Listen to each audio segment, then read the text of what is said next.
Hello, can you hear me, Joe? Yes, well-known local. Yep. Okay, let me see. I'll put you up here on the big screen. Let everybody see you. All right, so we'll say hi to a couple people, and then we'll get going with the interview. Let's see here. Okay. We got Edwin.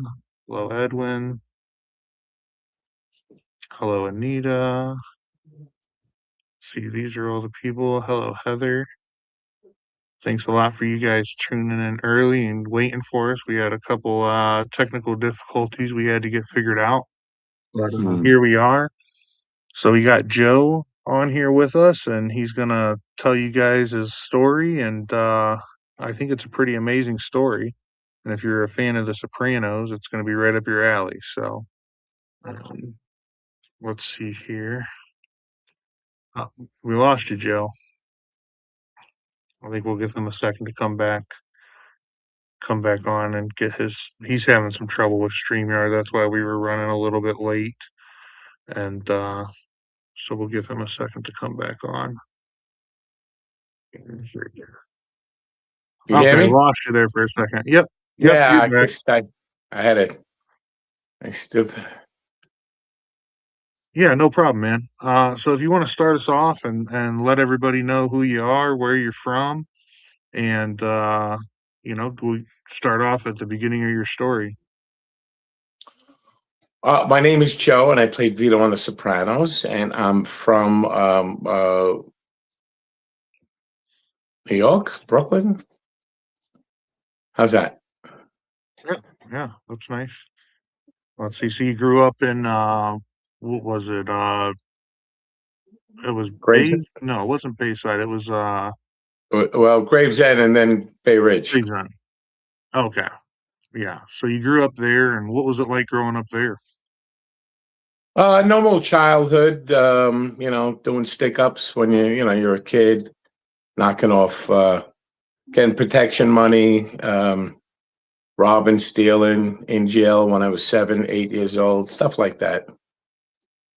Wow. Okay. Yeah. Yeah, I thought it was a pretty interesting story. So you had like a restaurant and stuff like that, and then you eventually moved out of New York and moved to what was it? New Orleans? I lived in New Orleans when I was 21 for about 3.5 years. I worked in I was cooking in Manhattan for French restaurants when I was 20. Okay. And I moved to New Orleans when I was 21 for a couple of years. 21. Okay. And that was because you made a bet or something like that, right? No. That's much, much, much later. Okay. Yeah, I heard that. I thought it was a pretty interesting story. I guess you lost a bet or something like that and ended up having to relocate or something afterwards. You just had to get out of New York. Yeah, I did a couple of bad bets, which happens. And I bet a guy, how can I ruin my life and lose my restaurant? And I lost a bet. Okay. Yeah. And then you moved to New Orleans and you started. You're all Ryan. You're all over the place, my friend. No, I was back from New Orleans and cooking in restaurants and then opened my own. Okay. And then you ended up in LA is how you got your break. Yes, I moved to LA Oh, eventually. Well, after losing the restaurant, yes, and okay. kicked around LA for about 3 or 4 years. Okay. And when you were out in LA, that's how you got your break. And you had, I believe, I heard it was like an agent, and you ended up doing all the agent's work. And I played my own agent. I played my own agent and got myself auditions. okay, Called up as my agent, and that's how I got auditions. okay, because he wasn't doing his part, and I guess you went to his house on the first day, and he wasn't even dressed or ready, so you took it over from there, and basically wanted Yeah, to I get. gave him a few days. He wasn't what we call a hustling kind of agent. He was more like a laid back LA guy, and Okay, so I took matters into my own hands. I gotcha. Yeah, yeah. I thought that story was pretty interesting. I thought, because I didn't really know you besides the Sopranos. So Mhm. hearing kind of your backstory and stuff like that, I thought was really interesting, and that's why I figured I'd bring you on here so you can kind of, tell your story your way and get it out to the people. There's a lot of Sopranos fans in here that Are I'm they? sure would Are like to they? know your story other than that. Yeah. Well, my story leads from questions. And are they able to submit questions to you?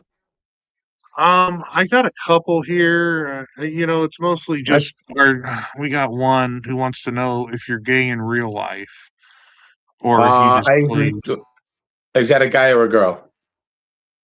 It's a guy, but I believe he dresses up as a girl. Oh, that's sweet. I would say he wants to know if I'm gay. I would say no, but to ask his sister is what I Yeah, usually say. yeah, no. Um, yeah. So I mean that's pretty much that. So if you want to let them know your story and tell them your story from your perspective, then that's I'm basically Well, opening it up for you. my story, my story. Well, I mean, we got just like a lot of it out. I mean, Yeah, just now the cooking, the gambling, the going to LA. I think it works best if like people have questions and then that leads to the story. yeah. So what Yeah. was it like working on The Sopranos? I mean, what when you first originally got that role? I mean, what was the thought in your head? Was it just like another role for you or another just an everyday thing? Did you think it was going to Well, be which role? Because I played two. right? You played Gino first, and Right. then after that, you played Vito. And I Correct. think you were the only one or two. I think Adriana had the same type of situation as well, where she played a hostess. Yeah, but she was still called Adriana, wasn't she? I'm not sure. I don't even think she had a name, to be honest with you. I know she made an appearance in the first season. As a hostess in the restaurant. I think it was called Adriana, or maybe she had no name. And then we found out the name, but she wasn't called a different name. I was called Gino in the bakery. Right. And then they brought me back as Vito. Yeah. Yeah. I Um, think in the later seasons. I mean, and then you had a lot to do with Richie Aprile with building the ramp and stuff like that. right, I built that for Beansy, who caught a beating from Richie Aprile Yeah. and wound up in a wheelchair. So I had to build him ramps. I was Richie Aprile's nephew Yep. or his cousin. I forget. Cousin or nephew, I forget. Um, and yeah, I did a couple episodes the second season and a couple of more the third. I got to kill Jackie Jr. at the season finale, an episode, or the last episode in season three. And then season four, I suggested to the writers from a book I was reading about a gay mobster. Um, Murder Machine. Murder Machine. Yes, and I suggested to the writers that it was kind of interesting to do to portray that because it's a true story and something you didn't see. It was, groundbreaking. Yeah, 2005. right. Yeah, and they used a lot of real life stuff to in the show. So there was a lot of real stories that meshed up inside of the show, which always brought it like its authenticity to the show. And Hmm. I always kind of wondered that. So you actually brought the role of Vito becoming, gay to David Chase, and then David Chase ran with that idea and said, "Hey, we'll use you for it." Uh, yes, I said I would be willing to do it. Having worked with a lot of gay people in the restaurant business in Manhattan, in New Orleans, so I was comfortable. You know, Okay. you Yeah. got to be sure of your sexuality. A lot of people, actors, wouldn't do it because maybe they're on the fence. They don't know which way to go. But I knew which way I wanted to go, Yeah. Yeah. and it's not wearing women's dresses. I'll tell you that. Yeah. Yeah, that's for sure. Yeah, it's a really wild today compared to what it was when you were growing up, I'm sure. Let's see. So we got a Yeah, question here. Was there any real gangster help or consultation on the projects doing The Sopranos? with me or with in general. Like that you seen? Did you see anybody that was like a real gangster or something like that on any of the Well, sets or well, consulting? not on set, but I mean, I grew up around them. They were in my neighborhood, in Okay. restaurants that I was in and with and went to, and you knew guys that were, mobbed up, connected, so on. Yeah. And did any of them ever, tell you what they thought about the show and agree with the show or disagree with the show or give I any never really talked input? to them about it. I mean, I'm sure they know it, and I'm sure they liked it. Um, Yeah. but we never really talked about the show in general. Back then, there were like three mob lawyers that used to have. I don't even know if they had podcasts back then, but I forgot how they did it. But they were mob lawyers, and they would go over each episode and talk about it. I was friends with one of the lawyers. Okay. Yeah. And what was it like working with James Gandolfini?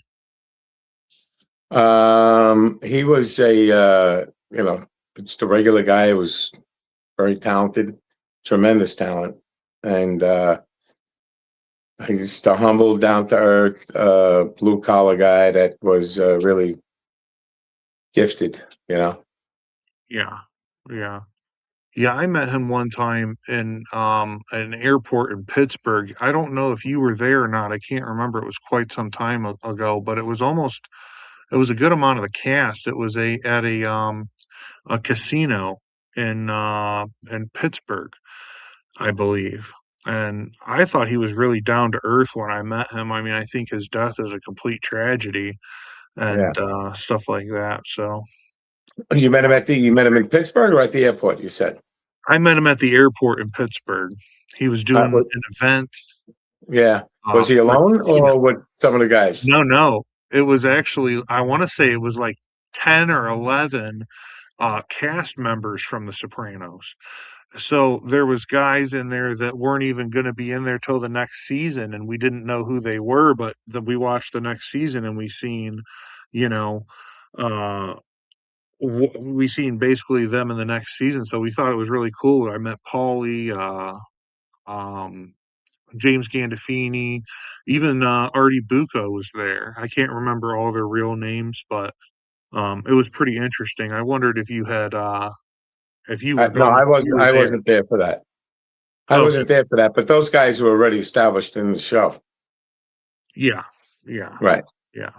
So how many people did you end up killing on The Sopranos? I think it was what, two? Or was it Um, three? Jackie Jr., the guy in the woods. Two, yeah, Yeah, yeah, two. okay. And so when you were doing filming on The Sopranos, like you didn't know your scenes until right before you did them, or was there like No, a we process? know, we know. You Okay, know, we got the script, we read the script, all of us, and they made adjustments once we said the words, so the writers could hear them. But now we knew what was going on. Yeah. okay. And did you guys shoot a bunch of scenes that I was just kind of always curious about this? Like, did you shoot scenes that you never seen in the show? You mean that got deleted? Yeah, like kind of, because there Yeah. was a lot of problems the show had with people selling scripts and stuff like that. I wondered if they shot scenes that like never made it to, the show just to kind of throw off or try to catch somebody selling scripts. Um, Not really. I don't. I mean, there's one scene that's on YouTube. It's like Vito deleted scene that I've seen. I'm in Oh, the gazebo by the waterfall in Booton, and I'm talking to Tony and Silvio at my wife's house, and he wants me to come back, and I don't want to. I throw the phone in the water. That's like a deleted scene. That's the only one I know of. yeah. Okay. And did you regret like bringing that story to David Chase once you had to shoot certain scenes of that character? Yeah. So I consider that to be the biggest and luckiest break ever, and that Okay. changed my life. And thank God that they did it. So I was blessed to have thought of it, and blessed that they did it.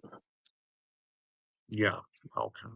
I kind of always wonder that. I mean, it takes incredible acting, you know what I mean, to be able to pull that off and actually make it believable.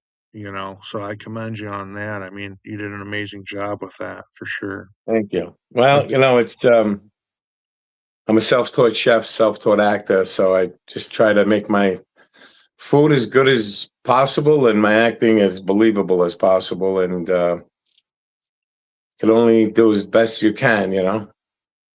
Oh yeah, for sure.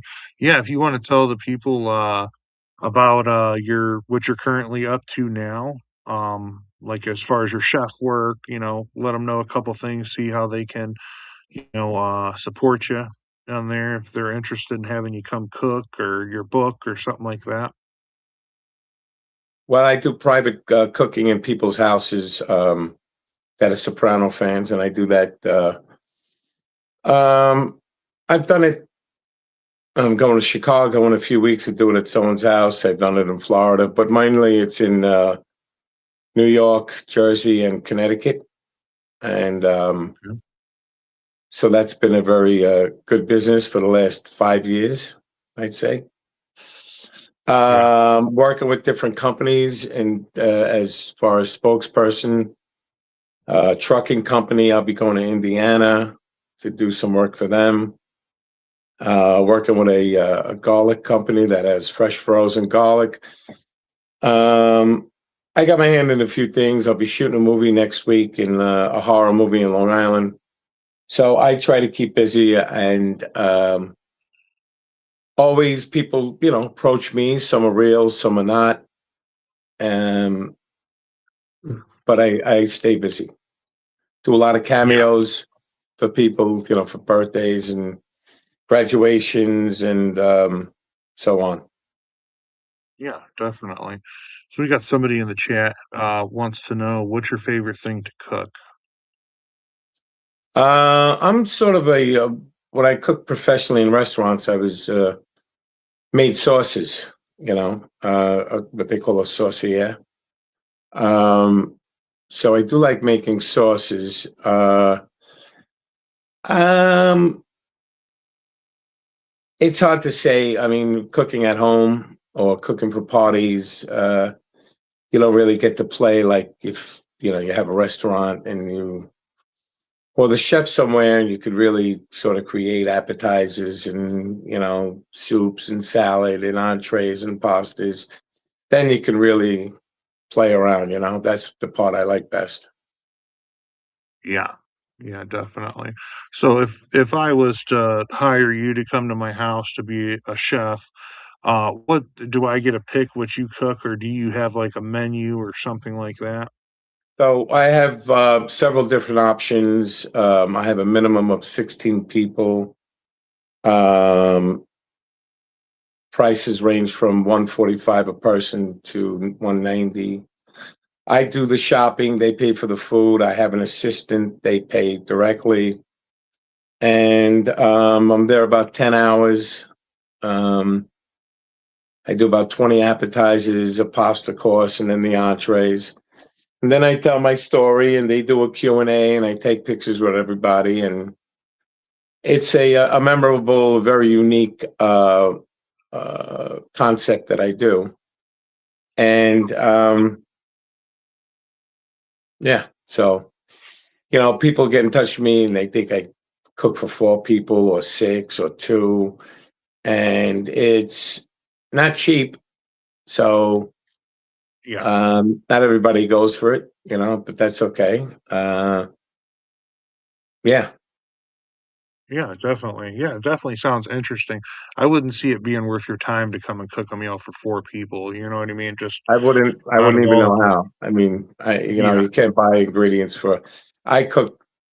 Yeah, I make 20 different appetizers, and people think that's it. And then there's the pasta course, then there's the entree. It's a lot of food, but it's people are paying for it, and they get to keep everything and give it away, and that's what winds up happening. But I make it sure that they, it's worth their while. okay. And what was you have a pretty extensive film history as far as the movies that you're in. I mean, IMDb has them all listed and stuff.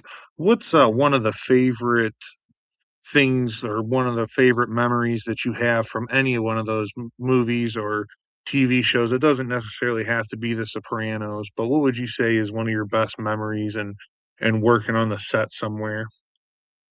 The first movie I did, where it was really one scene, and we shot it in Pittsburgh. And normally they would hire a local instead of flying someone out for one scene, but they flew me out, and I got to work with Michael Madsen, and it was a pretty big cast, and it was a true story called Money for Nothing, but a guy who finds $1 million and how he tries to get away with it and not turn it in, and the mob gets a hold of him. But the lead was John Cusack, and I played with Michael Madsen. Benicio del Toro was in it, and James Gandolfini, Michael Rappaport, Philip Seymour Hoffman, Mazer, Debbie Mazer, yeah, Debbie Mazer. Who else? There was Leonard Venito, who was in The Sopranos. So that was memorable. You always remember you first. And the movie Basquiat, Okay. about the artist, which was pretty cool. And I just had a scene at the end with Jeffrey Wright, and that was it's like one of those cult movies. David Bowie played what's his name? Guy with the white hair and glasses. He was like I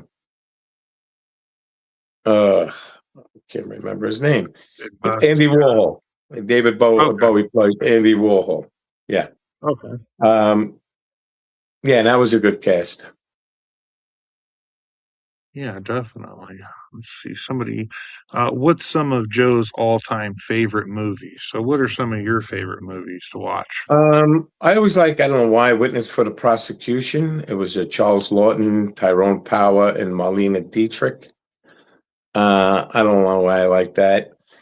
And of course, the usual, like any Italian from New York, Raging Bull, Godfellas, Godfather, the usual.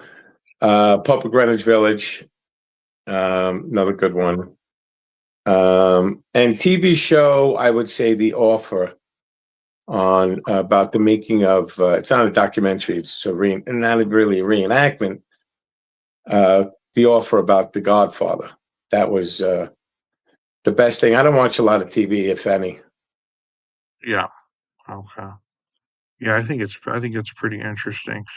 Let's see here. And yeah, let's see. Somebody wants to know what you thought of the Many Saints of Newark. I did not see it. Did not see it. Okay. Yeah, I had a feeling it wasn't going to be. When it kept getting delayed, I thought there were problems, and Soprano fans waited so long for it that when it came out, it's not what they wanted.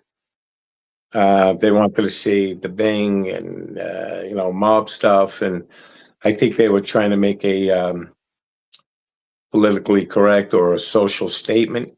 You know, Yeah. so people were disappointed. Yeah.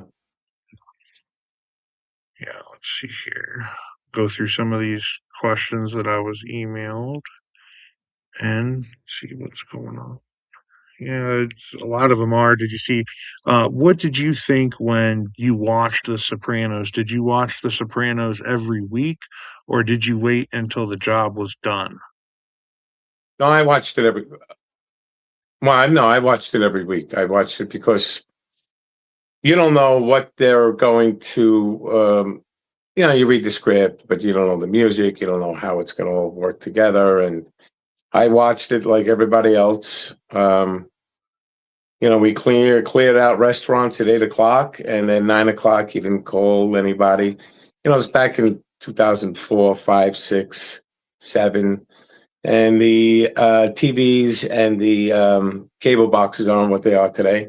So you couldn't pause it, you couldn't rewind it, you couldn't tape it. It was different back then. So, you couldn't call anybody from 9 to 10 on Sunday nights. Yeah, It was an event. People had big dinners at their house, and then they all sat in front of the TV. yeah, yeah. That was our house as well. Let's see Uh, here. What inspired you to pursue a career in acting? Hello, Joe. um, well, it sort of found me. Um, I was working as a chef in a restaurant, and I was friends with a waiter, and he had a theater company, and he asked me if I wanted to audition for this role, and I did, and I got it, and it was a lot of fun, and I enjoyed it. Very off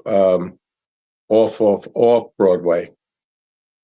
And I said, I enjoyed that. What should I do? He said, well, you can go to my teacher and study with him, which I did for about a year. It was like a 4-year course, and I enjoyed watching him teach and listening to him more than what he was teaching. And not not a lot of people uh,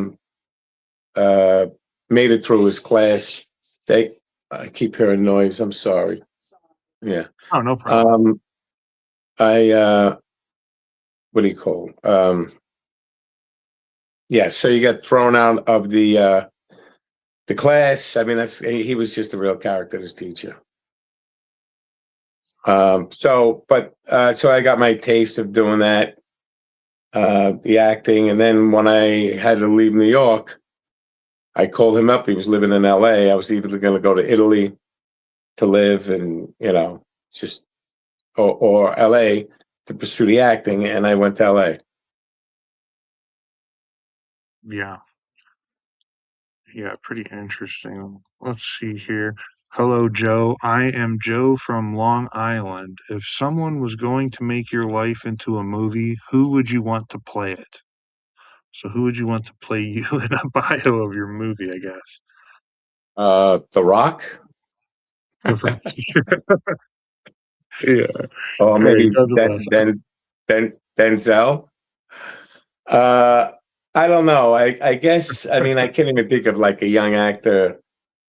I guess um, Tom Hardy, but he's even Okay. probably too old now. But I love Tom Hardy's great. Okay. For the nude scenes and stuff like that. for Yeah, sure. exactly. Yeah. Let's see here. Who was the funniest person that you've ever shot or done a film with? So who's the Well, funniest person that on you the ever worked with? show, I the guy I loved working with the best was Gigi, who died on the toilet bowl, John Fury. Um, he had a great sense of humor. You know, he had that Boston sense of humor, and so we always had a lot of laughs when we worked, and then we did a lot of appearances after, you know, different things. So I enjoyed working with John Fury. Okay. Now I got a question. You don't have to answer it if you don't want to, but it's from me personally. I heard that he was really upset when he found out that he was going to get whacked out on the show. Is that true? John Fury. Yeah. Um, you know, he was captain for like 3 episodes, and you hate to see like your career, you know, that you're off the show. I mean, Yeah. I could understand that. I mean, if that would have happened to me, I mean, I wouldn't be here right now talking, you know. Yeah. And again, I always say, you know, God, thank God you know, that's the way everything unfolded, and it changed my whole life. And yeah, so um, I Did can everybody understand walk them being around on the upset. set? Did everybody But kind of that, walk around on the set, like walk around on the set, kind of scared of David Chase? Because if he got on his bad side, he'd like whack him or something like that, or was it just kind of like, no, it's you, going to happen you, you, anyway? no, you didn't really see David that Oh, much, you know, or maybe like at the season finale or shooting in the studio. Maybe he'd come down to watch, but yeah, you know, the only way you get on his bad side or anyone's, you know, you act like a diva and, you know, you're problematic, and then they get rid of you. But nobody really did that. You're part of something great, so you don't want to mess it up. I gotcha. And what's your thoughts on the Bronx Tale? On a Bronx Tale, sorry. It was a very, you know, good movie. I remember seeing the play because my friend was good friends with Chaz when he was a bouncer at the Limelight in the VIP room. Yeah, So we'd go up to see him. We'd hang out at the Limelight, and that was yeah. I mean, I saw that in 1990. It's one man show, and he does it today. You know. let's see here. We got a question from Steve in California. Looks like a couple actually. What do you do to get into character before a performance? And how do you handle criticism after The Sopranos for such a wacky role? I don't know how wacky it is because homosexuality is part of every life. You know, teachers, Yeah, priests, uh, you know, musicians, actors. It's every walk of life. Politicians. So it's not that wacky. How do I prepare for it? Again, I mean, in a lot of my roles, I haven't really had to really delve into like this character. You know what I mean? To yeah, portray and something I had to like really research. I mean, I guess if I was playing a blind person and it was a couple of weeks, I guess I would put a blindfold of myself and try to just exist going about my daily routine being blind. I mean, obviously I wouldn't drive, but trying to be in the house and, you know, I would try to do that. yeah. I gotcha. So, yeah. Let's let's see here. What's the best piece of advice you've received while navigating the entertainment industry? Best piece of advice. No one really gave me advice. I know that. LA's full of a lot of douchebags. Um, uh, I didn't really like it out there, and I lived there a couple of years, 3, 4 years. So I didn't get caught up in that whole Hollywood sort of fake world. Yeah. Um, it's just not me. I'm a street guy. I'm a regular guy, and there's a lot of bullshit out there. Yeah. So I kind of knew that and figured it out, and didn't get caught up in it. Yeah. For sure. Okay. I got a question here from Jessica. It says, "What has been the most challenging part of your acting career after The Sopranos?" Uh, Challenging in acting after The Sopranos. Yeah, you could just answer it whatever's easiest for you. What's the most challenging part of your acting career, if you'd like. The most challenging is, trying to, and I don't really even try to find work. I mean, it finds me. If it finds me, I don't wait by the phone. I've been lucky enough to be involved in different things where I have to rely on an acting paycheck. You know what I mean? I cook if I had to go back into a restaurant, which I don't, but I do it at people's houses. It's just the ability to earn money so I could support the family and, house, mortgage, and so on. Yeah, So, yeah, again, um, it finds me, um, and what I like to. I mean, that was the whole point of doing the gay thing, to show I can act. And yeah, playing a mobster was easy because I like challenges. I didn't want to learn Italian food, cook in Italian restaurants, because I knew Italian food. I grew up Italian. I'm Italian, so that's why I wanted to learn French, and that's why I wanted to learn Cajun. So I had a bigger repertoire and a more knowledge of different cuisine, so I can incorporate it into being a chef with different dishes. And same thing with acting. I wanted a challenge, and playing the gay was the furthest thing that who I am. So, and a lot of great actors through the years have played it. Marlon Brando, maybe even Al Pacino and Cruising.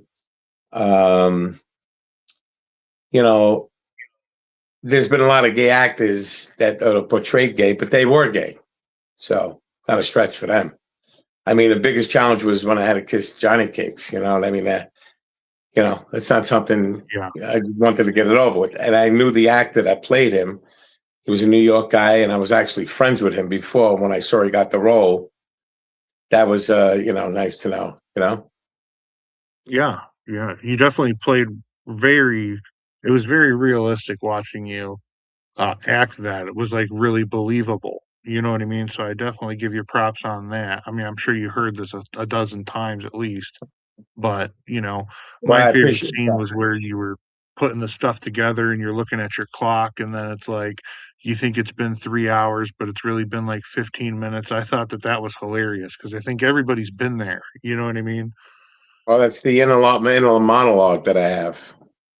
That's when Yep. I'm working, and I'm waiting until 12 o'clock. It's a lot of people's favorite scene. They always tell me, and they've all gone through that. Um, and again, I was the only one with an inner monologue, which was cool. Yeah. So here's a question. You don't have to answer this if you feel like it's too personal. Uh, Miss Galahad wants to know, are there royalties from the series? Like, do you receive royalties from the show? Um, they call residuals, and every 3 months we get them from whatever we did, you know, whatever movie Oh, and TV. Um, and they come every 3 months. So it's the gift that keeps giving, which is nice. yeah, And it doesn't. It dwindles down eventually. You know what I mean? Not like when they first came out, and A&E had it. But I had one scene as a different character the first year, and then I wound up doing 38 more as Vito. So, um, I'm grateful. Yeah. So let's see here. What advice would you give aspiring actors and that are trying to become, actors in this day and age? And what piece of advice would you give them? Don't do it. Don't do it. Get a job as an electrician or a plumber or a nail salon or a hair salon. It's hard. It's, I what I did, I made my own breaks. No one's going to do that. It was a different time. Now with I mean, that's why writers are scared, because Chat GPT could like write a whole script for you. They could definitely write a pilot. They could definitely write an idea if you give them some details. There's so much AI on there. I mean, they're pretty easy to detect on Instagram and TikTok, but it's Yeah. going to replace actors eventually. You know what I mean? They're going to be out of a job. So Oh yeah. it's, it's cheaper way for studios to and do movies. Yeah, for sure. Did you see on social media how there was thousands of people who showed up to Pebble Beach in Brooklyn to watch the fireworks over the Brooklyn Bridge at midnight for New Year's, and it was all AI apps that were using the Fourth of July festival, and thousands of people showed up there, and it wasn't even a thing, but it was from AI Facebook pages. I did not see that, but there's no Pebble Beach in Brooklyn. You're thinking about like a golf course in California, Pebble Beach. So there Oh, is a lot of Pebble beaches. Beach, What yeah, right beach? in Brooklyn. Well, there's a lot. Timeout Market. What's that? I call it Pebble Beach. It's over there by River Cafe and Timeout Market. I Well, don't know what. I don't know about Timeout Market. I know River Cafe, um, but usually I think it's Macy's that does it. The Oh no, maybe the River Cafe. Maybe it's on the east side, the East River for Fourth of July. But so people shot. No, I didn't even see that in the paper. Yeah, And I read the papers constantly. I didn't see anything about that. It hasn't showed yeah, I up on Instagram or TikTok or in the Post, New York Post. So yeah, I'm they not do this sure. big countdown. They do a countdown till midnight, and then nothing happens because it was AI groups or Oh, that's something that great. did. It's amazing, you know. That's funny. Let's I see. actually was in Well, Brooklyn for New Year's Eve. I went to a really? restaurant. Yeah, but Oh, I didn't hear anything about that. yeah, That's beautiful. yeah. I thought it was funny, you Yeah, know. But 100%. let's see. So, which role do you feel like pushed you the furthest out of like your comfort zone and everything like that? It's got to be the Vito character, Yeah, right? listen, it's not easy playing, a gay guy, especially when you love women. And, but again, working in restaurants and living in New Orleans, which is very gay, and especially restaurants, I never had a problem with it. I'm a live and let live. As a matter of fact, when I was, young, I used to say the more gay guys there are, the more girls for me.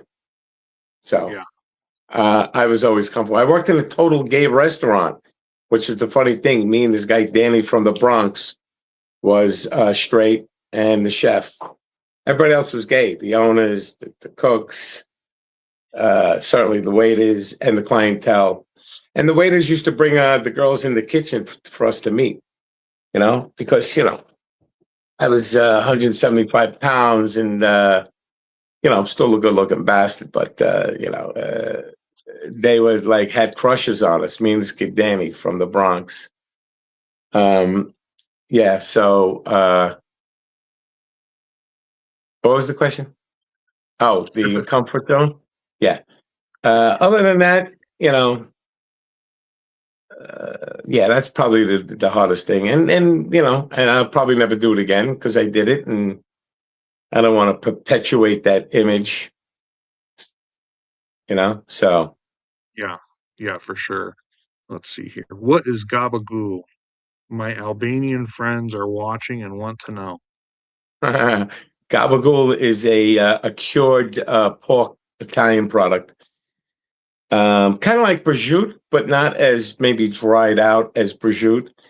So it's probably the shoulder of the pig, where it's spiced on the outside, sliced in, and it's really just an Italian meat, like dried salami and Genoa salami and prosciutto.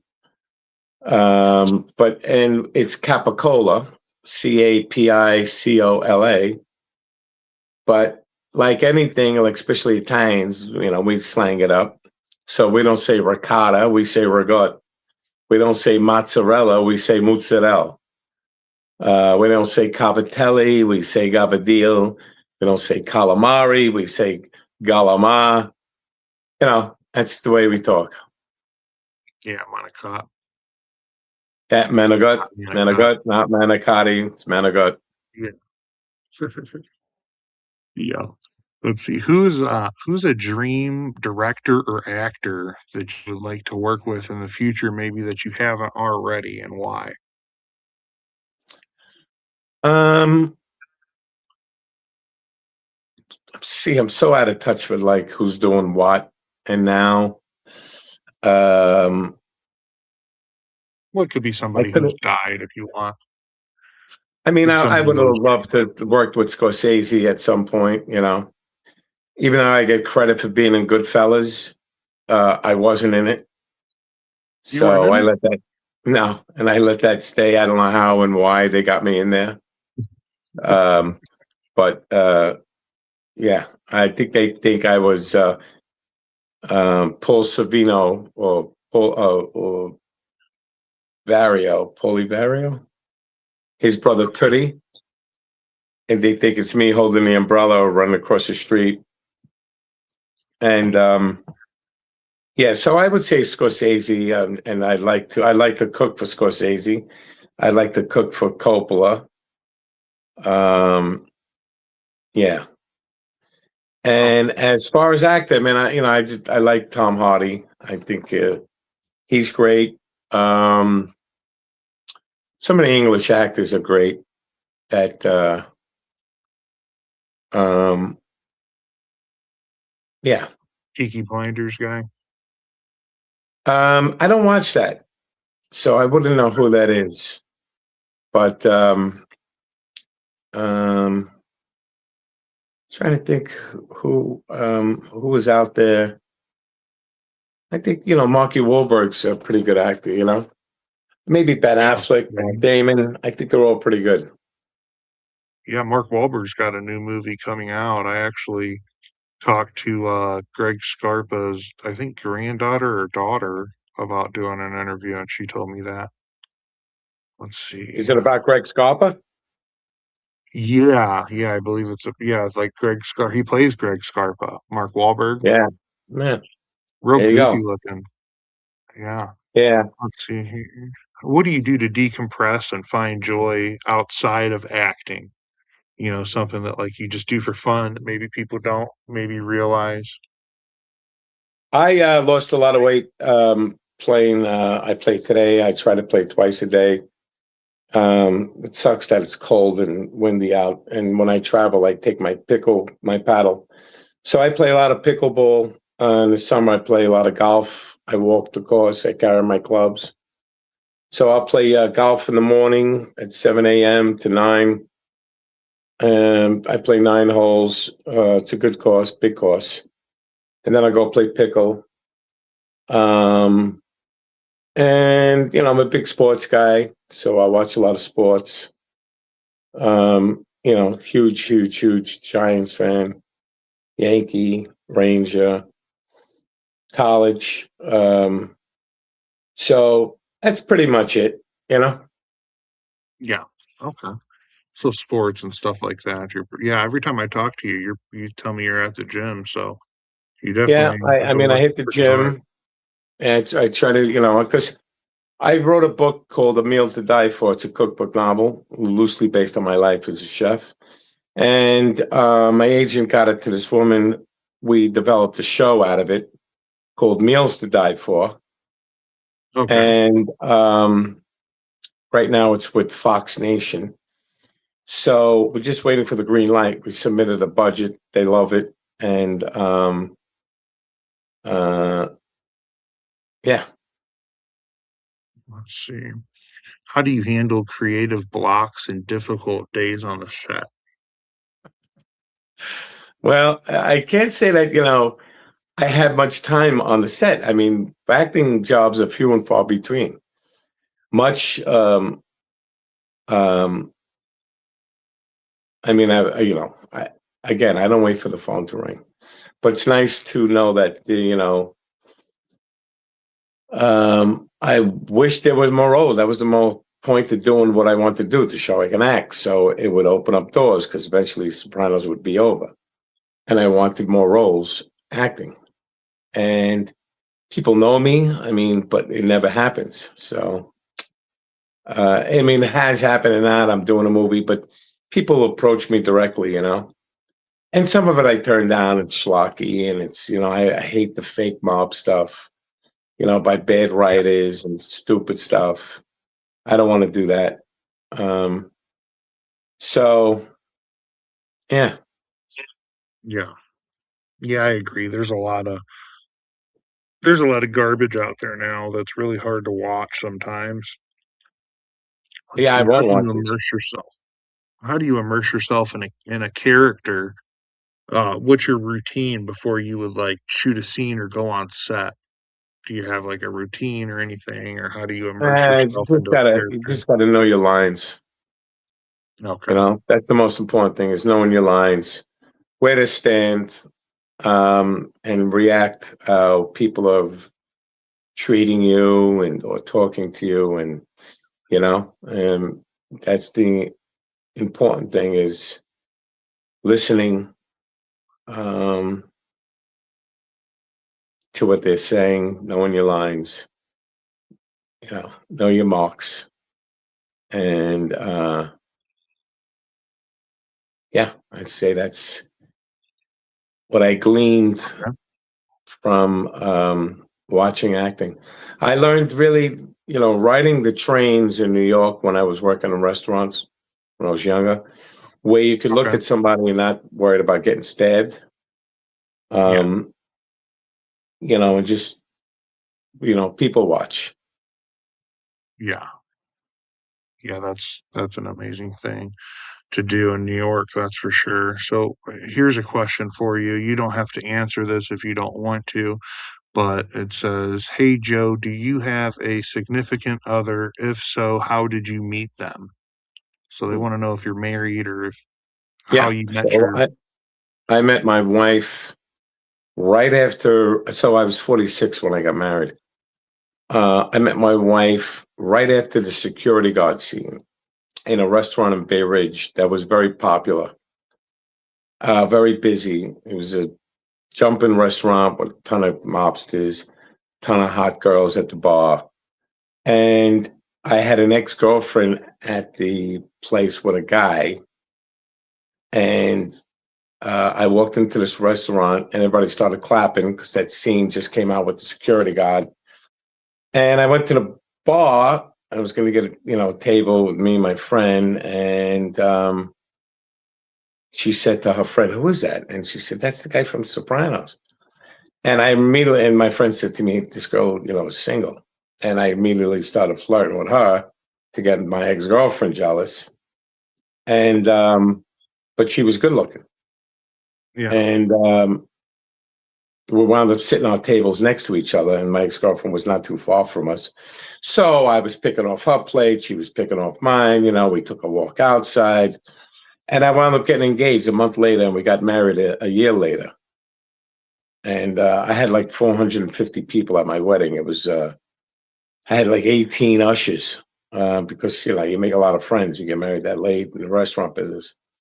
And at the time, I wasn't even talking to a few guys. They should have been in there. Yeah. Um, So all the Sopranos were there, most of them, and it was a great time. They got, they drank, they sang, they passed the mic, they all said great things. There were cameras on the table that we put so people could take pictures, and because there was no camera phones back then, and so I had a lot of real guys at my wedding, and a lot of guys that thought they were real, a lot of guys that wanted to be real, and a lot of guys that were going to be real. And of all the Sopranos, they said, Joe's great. Joe's going to have a big year. Watch for him. How did you get so lucky to marry this girl? And so on and so forth. When it got to Stevie Van Zandt, he said, he had the best line of the night. He said, I want this night to go down in history that the crime in New York City dropped by 50% because all the wise guys were at my wedding. Yeah. Yeah, that's funny. Let's see here.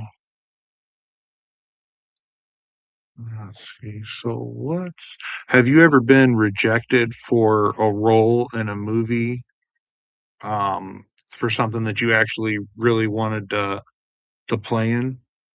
Well, the offer, like I said about The Godfather, I read for Okay. Mario Puzo, who wrote the book.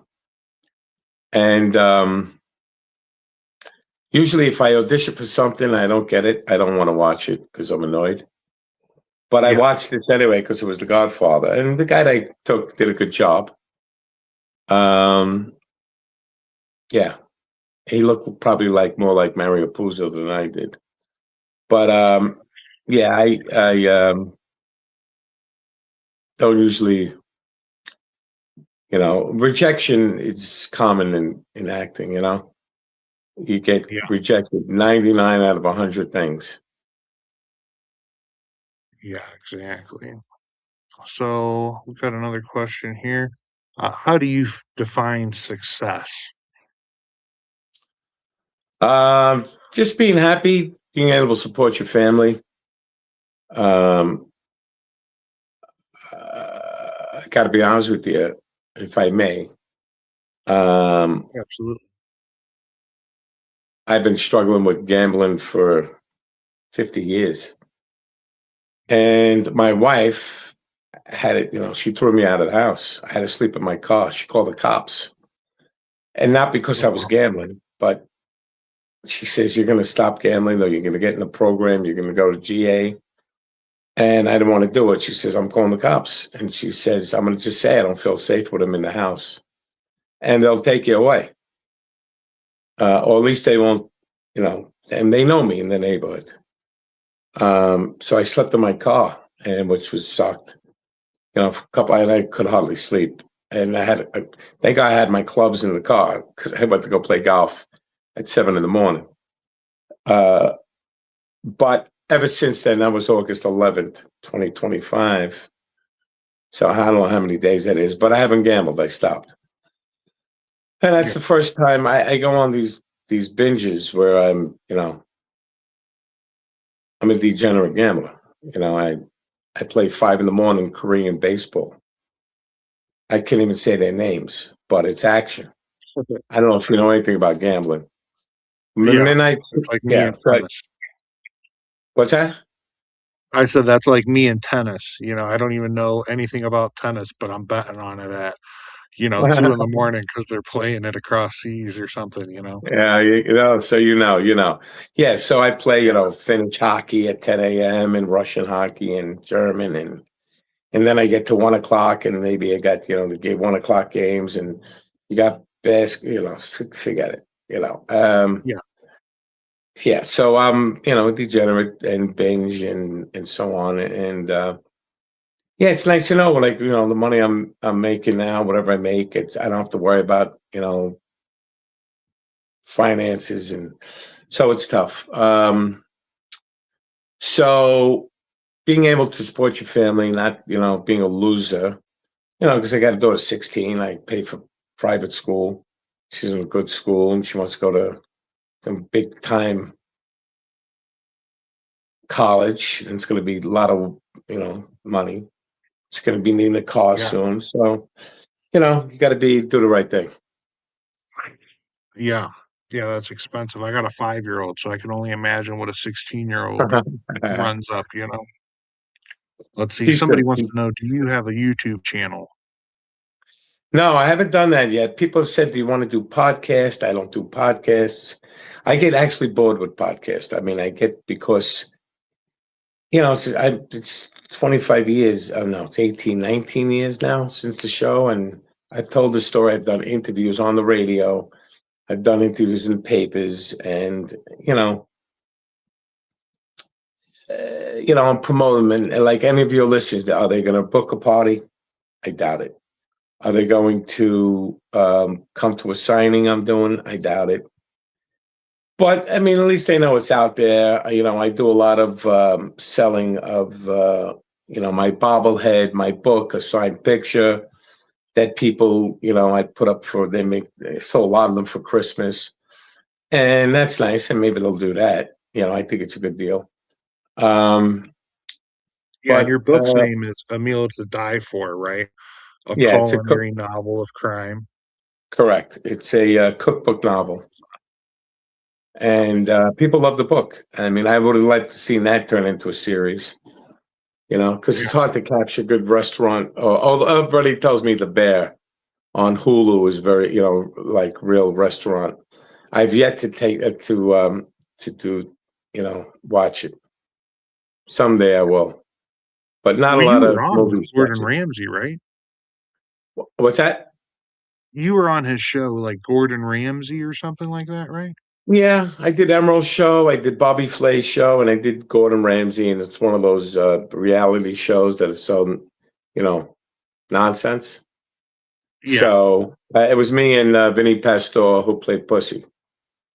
yeah, yeah. Then that was a question that somebody had emailed, and I didn't know if I was going to ask or anything.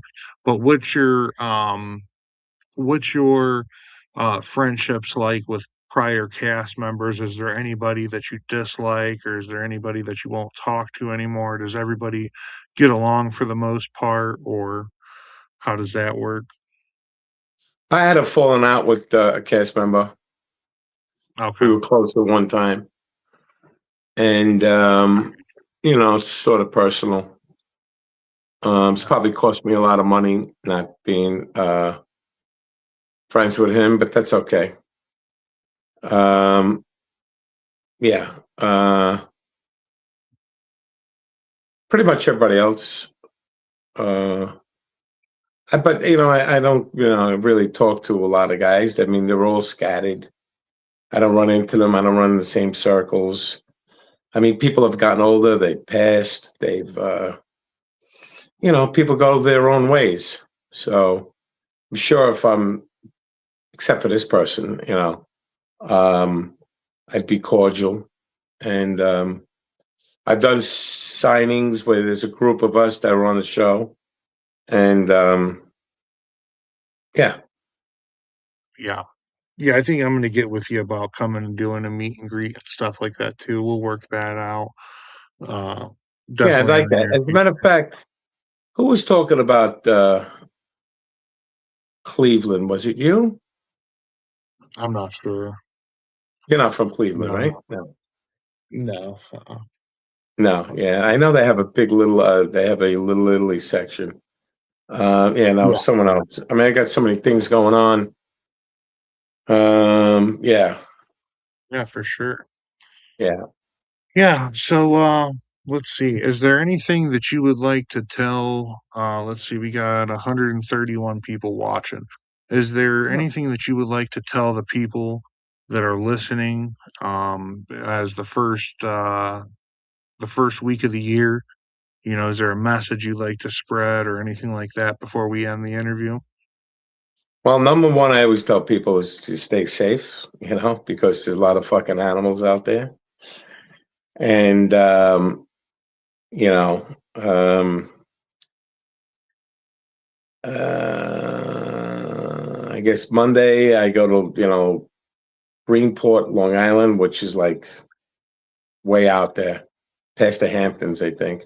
I'll be doing a movie there for a week, and then I'll be in Indiana at this town called Hart, Elkhart, Elkhart. I don't know. It's a transport trucking company that transports RVs, and so, well, me, it's Middlebury, Indiana, I guess. And people are texting me. He's like, "Oh, you're coming to town? They got a cigar bar there. I'll go to there." And people invited me to restaurants, so they're excited I'm coming there. Anybody who lives in Indiana that is lives there. I mean, I'll put it up on social where I am. I'm going to be playing pickleball there. And then I go to Chicago to cook. And he's a great guy he's a character in Chicago. I think he's in Burridge. So the restaurant is called Capri. And if you see his... yeah, Gigi? Gigi, yeah. Yeah, okay. I know him. Yeah, he's funny bastard. He's funny. He makes me laugh because he talks that slang, and he's great. I got a hold of him finally, and where I'm cooking is like right there where he's going to be. So I look forward to hanging out with him. Yeah, that's awesome. Yeah, that's cool. I had no idea it was him. Yeah, that's really interesting. Yeah, If you're my Capri friend, Lounge. you'll never starve. What's that? I said, if you're my friend, you'll never starve. If you're my friend, you'll never go hungry. That's good. That's good. I like that.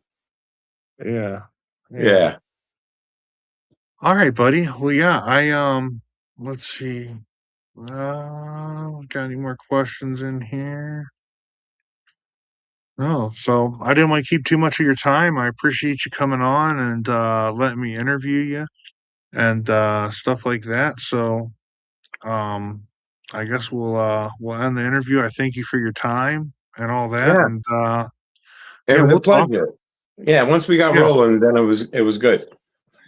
It's usually a little rough finding our footing in these things, and then once we get rolling, the stories come out, with the questions. So that's good. It was a pleasure, and I hope that everyone enjoyed it. And they could follow me on Instagram. They could always message me if they got any other questions that pop up, and they could see what's going on, and so on. I think I sent you the sizzle reel for my show, didn't I? I'm not sure. Meals to Die For? Oh, no, I didn't get it from you. You could always text it to me, and I could share it out on here. Well, I wouldn't share it because it's not, you know what I mean? Okay. Yeah, I would keep it, until I get the official word that it's been greenlit. But I think you'll enjoy the show. Okay. I think you'll enjoy definitely. it. And hopefully we'll do some things in the future together. Yeah. So I hope everybody has a great new year. Stay safe. God bless. And I appreciate everybody tuning in. Yep. Thanks a lot. Don't forget to like, share, subscribe. And if you're interested in supporting Joe, where do they go? They find me on Instagram. I'm on Facebook, Instagram, TikTok. But mostly Instagram, I would say. Yeah.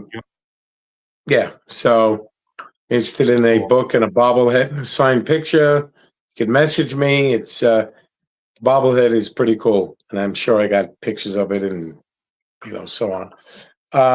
It's in my leather outfit.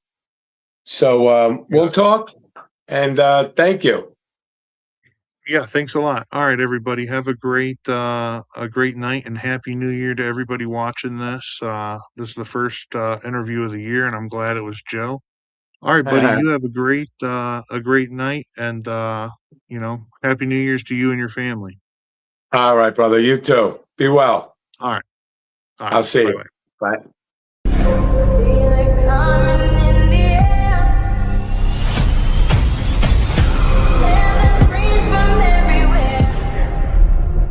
Only thing that's on my mind is who's gonna run this town tonight. Yeah, I said it, this is Rock Nation. Benicio, Benicio.